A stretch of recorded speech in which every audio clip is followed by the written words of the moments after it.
কবর আমায় ডাকে বারে বারে, আমি কেন বুঝি না গো আল্লাহ।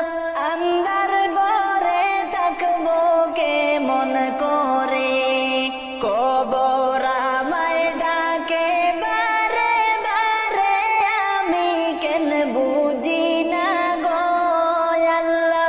আন্ধার ঘরে থাকবো কেমন করে, আর আজরাইল আসিয়া যখন সামনে দাঁড়াবে, আজরাইল আসিয়া যখন সামনে দাঁড়াবে, তখন আমার দিদার যেন হয় নবীজির সাথে, আমি কেন বুঝি না গো আল্লাহ।